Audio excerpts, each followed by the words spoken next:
আমরা মুখে মুখে ইসলামকে অনেক মর্যাদাবান মনে করি, বলিও, ঘোষণাও দেই, কিন্তু আসলে মুসলিম হিসাবে আমরা অনেকেই নিজেকে লজ্জিত হিসাবে দেখি। কারণ ইসলামে যে সকল কাজ করতে নিষেধ করা হয়েছে সেগুলো করতে আমরা আনন্দ বোধ করি, আর যে কাজগুলো করতে বলেছে সেগুলোর ধারের কাছেও আমরা থাকি না। ইসলাম, আমরা বলি যে আমি গর্বিত, আমি একজন মুসলিম, মুখে বলি, কিন্তু আসলে আমি লজ্জিত। আমার কাজকর্মের মাধ্যমে বোঝা যায়। কেন?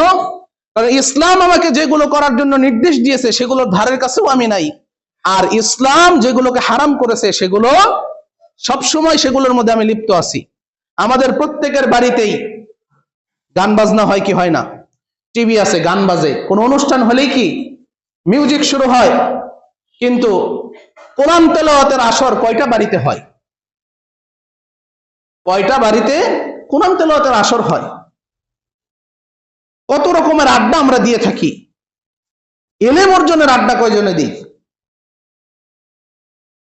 অথচ আল্লাহ তাআলা বলছেন উতলু মা উহিয়া ইলাইকা মিনাল কিতাব, তেলাওয়াত করো যে কিতাবটা আল্লাহ রাব্বুল আলামিন অবতীর্ণ করেছেন। এই যে নির্দেশ, ইসলামের নির্দেশ, আল্লাহ তাআলার নির্দেশ, এটা কয়জনে পালন করি?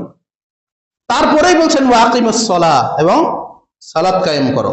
মসজিদের ধারের কাছেও আমরা আসি না। তারপর আল্লাহ তাআলা বলছেন ইন্নাস সালাতা তানহা আনিল ফাহশাই ওয়াল মুনকার, নিশ্চয়ই সালাত কি করে?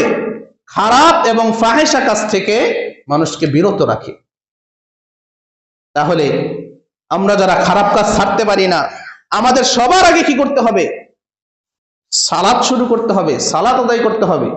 আমরা যদি সালাত ঠিকভাবে আদায় করি, ঠিকভাবে হক সুন্দর অবয়বে যদি আমরা সালাত আদায় করি, তাহলে কি ইন্নাস সালাতা তানহা আনিল ফাহশাই ওয়াল মুনকার, নিশ্চয়ই সালাত মানুষকে খারাপ এবং গর্হিত কাজ থেকে বিরত রাখে।